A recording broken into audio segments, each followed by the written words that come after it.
Megjelentkeztünk már ezen a felületen, amit őszintén sajnálunk, hiszen tudom, hogy nagyon szerettétek, meg vártátok a videókat, és erre egyetlen egy indokunk van, már pedig azt, hogy nem értünk rá. Tehát ahogy jöttek sorba a kicsik, a velük kapcsolatos teendők, az egyéb dolgok, programok, utazás miatt ezzel most nagyon elmaradtunk, de anyagunk az rengeteg van egyébként, úgyhogy rengeteg felvételünk van, amit szeretnénk nektek megmutatni.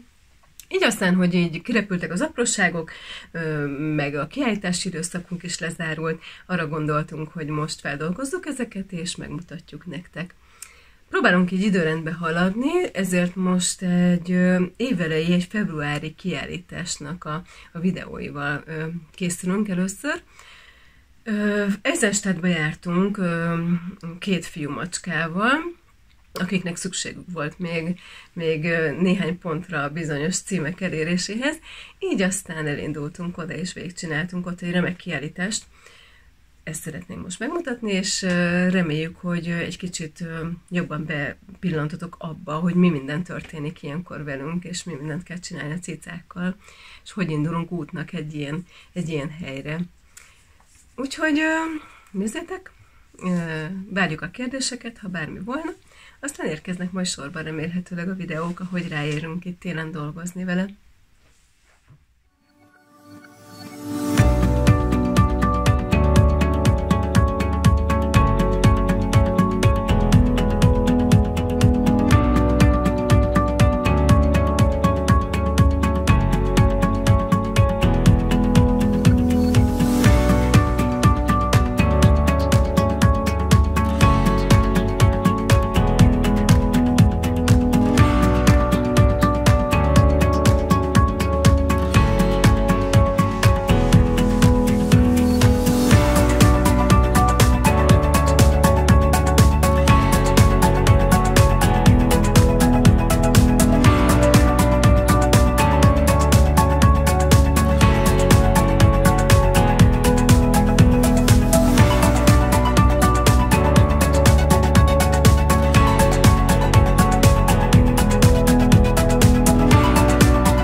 Mit mondtál, kis cicám? Mit mondtál? Jimmy. Az akád? Úgy most nem akarom föltenni, vagy te legalábbis. Na, nézzük meg, hogy hol van papi. Papi! Szia, papi! Hello, papi! Hello, papi!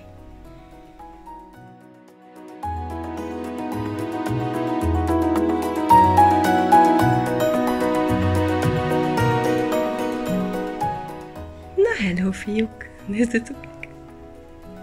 Na, hello, fiúk! Na, megjöttünk? Megjöttünk? Bábike is megjött? Bábi megjött? Jamie is, mindenki megérkezett. Ügyesek voltatok az úton? Nagyon. Ti voltatok a legügyesebbek. És persze Szabi. Szabi is a legügyesebb volt. Jól van, babáim.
Melyik a legjobb hely Pepinek most? Ez a legjobb hely? Igen?